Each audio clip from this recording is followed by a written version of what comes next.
Fire away. Dowell, Brent Venables has always been known as a guy who can really adjust his defense, at a split second, depending on what formation you guys are in. How hard is it to prepare for that? Do you have to throw in a lot of new stuff, or is it just try to mix it up a little more than you do? Yeah, it's a really good question, and it's a very good observation because what's amazing when you watch the tape, and I've never had a chance to compete against him, always in the, scout a lot of his players in the NFL, but the volume of defense they have and the volume of defense they have where they still play hard. A lot of times when you start seeing teams that have a lot of volume, their players slow down a little bit. These guys play hard. You can tell by how many turnovers they have, how many fumbles they create. I think team speed always dictates how many fumbles you create. And these guys play hard, and they don't make mistakes. And so you can tell, like, they're building a culture of defense there that's really impressive. It'll be the biggest challenge from a volume, the amount of scheme we face this year. And they do get to it, to your point, very quickly. Whatever their communication system is very good. So you have to, as an offensive coach, you have to figure out what can our players handle, starting with the offensive line and quarterbacks, because that's who he's going to test the most. From a protection standpoint, this guy's a nightmare to prepare for on third down. He does a great job. He's going to put stress on, but it's stress on the offensive line, the quarterbacks, the tight ends, the running backs, and protections. But he can also adjust fast, and he sees protections. He knows what you're doing protection-wise. He knows the calls, and he knows how to attack those protections. So it'll be a good challenge. You better be ready to adjust in games, and we got some young players that are going to be it's going to be an awesome challenge for those guys to get a taste of what this is going to be like in another great opportunity to grow, and it's going to be a lot of fun. But been a fun week of preparation, stressful though, but fun week. Aside from the turnovers by Lenore's, how do you feel like he played this past week, and just big picture wise for the season? Where do you think he's at? Yeah, well, what's hard about quarterback is you get defined by turnovers sometimes. I know I brought this up. I was just talking to a couple scouts outside of Peyton Manning. Had 28 interceptions his rookie year, and took him 7 years to, I think, win a playoff game. But you talk about the turnovers. Once we eliminate those things, I see growth every game he's played. There was a lot of things. You go to Tuscaloosa, Alabama, and you're a 21-point underdog, and you lead a 2-minute drill to have a chance to go down there and tie that thing up at the end of the game. And I thought he saw some things really well. I thought he took another step in the passing game that we needed to take. Obviously, we know what type of athlete he is, but every time I think, every time he gets a chance to go out on the field, and it's the same thing we keep talking about, keep making new mistakes, and there's plenty for a redshirt freshman to make, but we're not in that game without him. And I was really pleased. I'm really pleased with where he's at this point. Like, we've got a quarterback. There's no question in my mind about that.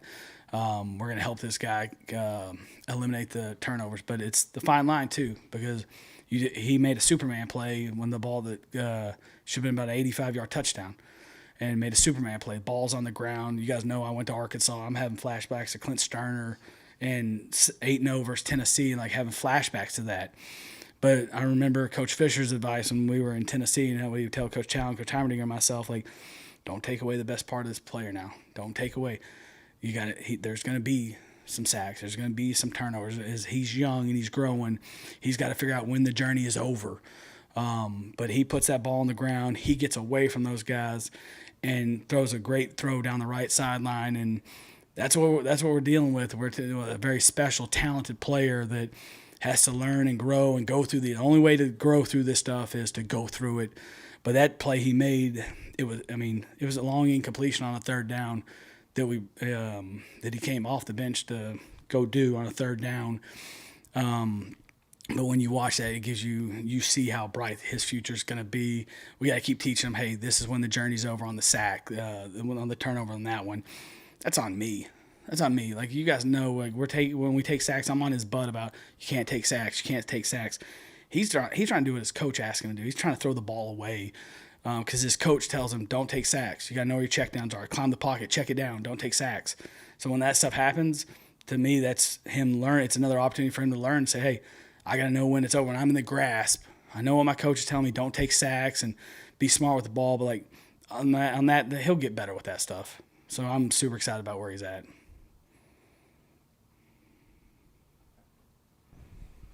with Shivers when he came in, what do you guys feel like you got out of him when he came in and obviously stayed in the rest of the way? Yeah, he came in and played well. You don't know how they're going to be until they get out there. Like he's a much improved player. Like he's worked and he's got talent. He's got really good feet. He's starting to learn how to become a good practice player. Sometimes it's easier to come off the bench when you're not stressed about worrying about starting a game and all that stuff. So he had a chance to like watch a little bit of the game. He played some reps, took some practice reps last week, and then this thing's about making the most of your opportunity. And came out there and he lost a couple of battles for a really good team. But what I loved is how he responded. There was a 2-minute play where he got a little high and 22 got under him and pushed him back a little bit. But the next play, he jump set the guy and set him down and did a really good job for a redshirt freshman to come in and play in that environment. I was really pleased with that because you think the talent you have on when you're talking about the backups, but until they actually get like meaningful time to it's you think and you hope. But he did it. He came in and did a nice job for us. The people in Tuscaloosa are still going crazy about the 4th and 9 play in the first half. Can you take us through that? What was that call? Dialing up a deep pass there. To be honest, like I hate saying this all the time. I feel like I say it too much, but like because we're getting into week 7, we're young, so you always worry about volume when you're young. Like all you want to do as a coach is put your guys in a position to be successful, to give them an opportunity. And those little pause in the game right there, and you're sitting there, and it's 4th and 9. Percentages of getting that thing are not great anyway. And so when I was in 2012 or 11, I was the offensive coordinator of Tennessee Titans, and we hired Tom Moore, the old offensive coordinator of the Indianapolis Colts, and as a consultant. And I'd just taken over. I was super young, 27, 28 years old, and I was like, can we get someone in here that can help and just be another idea and someone I can learn from and grow from? And I remember Coach Moore saying, in times of crisis, you think players, not plays. The play wasn't on the call sheet. We hadn't practiced it. And I'm thinking, and there was like the pause in the game, and I'm sitting there thinking through it, and I'm like, this is the call. This is the call. But we haven't practiced it. But I know what we need to do to help our guys, give them the best opportunity. So, like, there's an internal struggle of, like, do I call this play that I think is a good schematic play? And to our guys' credit, nailed it. Mazio was great. D. Campbell was great because D. Campbell, if we didn't practice that play, and if you don't know what to do and you're not a conceptual thinker in that moment, because they've been bringing zeros. So I wanted to max up and give us a chance to throw the ball past the sticks. And those guys handled it. The pass protection was great. The guys handled the play. And, we got the coverage we thought we were going to get, and we put their safety in a bind. But it really comes down to none of it works if Mazio, D. Campbell, and Nick Harbor don't go out there. And Harbor was running so fast right there on the post route that eats up 2 guys and steps on his toes. And Mazio is slippery enough and savvy enough and to get into that little cavity of the defense. And the protection was great. Lenore's threw a great ball. So a lot of credit goes to those guys for handling that situation. Dowell, I know you and Shane and a lot of people talked to Lenoris about the fumbles. Is there one drill you had to put in? Is it just watching extra film? I mean, how has he handled it, and how have you guys augmented what you usually do to say this has got to stop? Yeah, well, you start talking about the technique of things. It's not watching the film. It's making sure that one of them is an exchange, that happened. Now, here's what bothers us. The week before, Robbie and Rocket had the same exchange issue. All right, so like we talk about repeat offenders. So now you got to take what happened in that situation and correct it. Now, we didn't do a good enough job, obviously, because we had the same exact thing happen the next week with Lenoris and Rocket. So from that standpoint, it's emphasizing that more. We watched the turnovers, and one of them, like I said, was an exchange, and the other one was, I just mentioned myself, overcoaching, not taking sacks. And he's trying to do what his coach asked him to do and throw the ball away when he's in the grasp. So me understanding be a better coach, and then making sure that we get enough. The biggest fear I had when we decided now you talked about more schematically change the offense where there is more quarterback run game.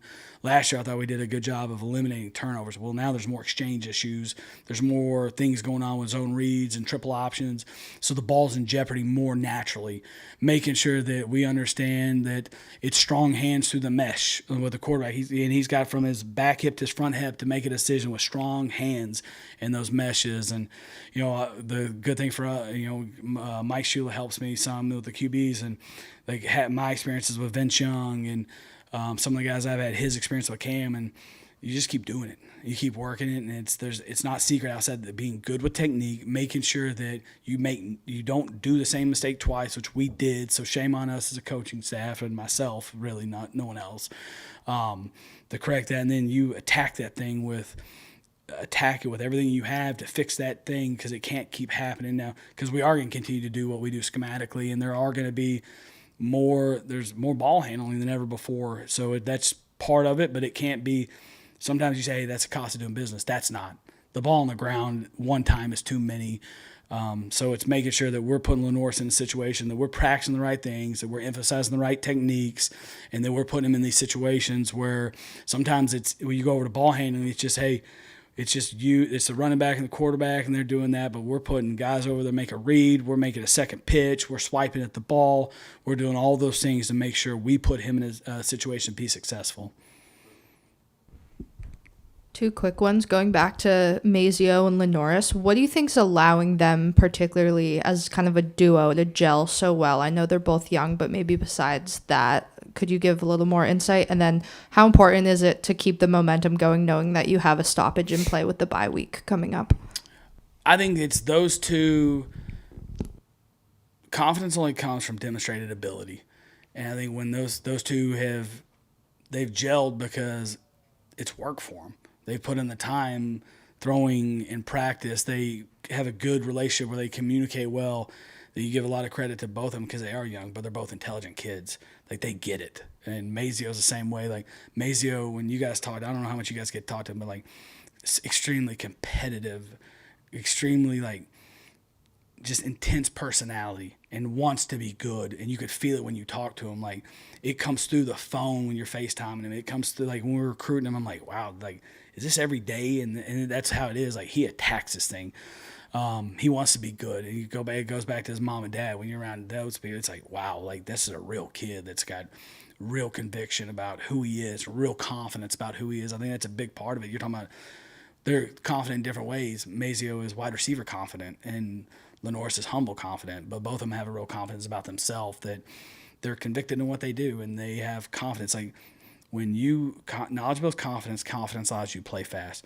Mazio makes plenty of mistakes, but he doesn't make the same mistake twice, and he has the confidence to go make a mistake, but do it 100 miles an hour. Lenore sees that. Lenore sees how he runs routes, how he attacks coverages, how he attacks a mistake. So he believes in him. And I tell everyone, it's the same message we had for Nick Arbor. Like, you keep working hard, and that ball finds you. And he's had 2 great weeks of practice. The ball finds you. Like, this game honors effort and toughness. And when you do practice the right way and you do go compete the right way, the ball finds you. And that's Lenore. The quarterbacks see that. The quarterbacks sit there, and they're very judgmental people by nature. Like, they get judged more than anyone else, but they also judge every route that every wide receiver runs. And it's a really smart room in most buildings, and it is definitely here. But, like, just to hear the quarterback sitting in there, every route we watch one-on-one, it's like, hey, oh, that was good. And that's almost like they're keeping track. And Mazio has earned their confidence on how he's practiced, how he's coming to prepare. Like, it's a guy Lenoris believes in. In the second part of the bye week, like, right now we're in such a week-to-week race, and this is a hard conference, and so we'll worry about that next week. Like, we're solely focused on Oklahoma and attacking a defense that is going to offer a huge challenge schematically, the volume and all those things. Like, we'll worry about that, when we get on that plane afterwards and after we get all this stuff corrected from the game. But right now we're focused on our red area plan for tomorrow and making sure that we're good on third downs, because that'll be a big part of this game. Thank you, guys. Appreciate you guys.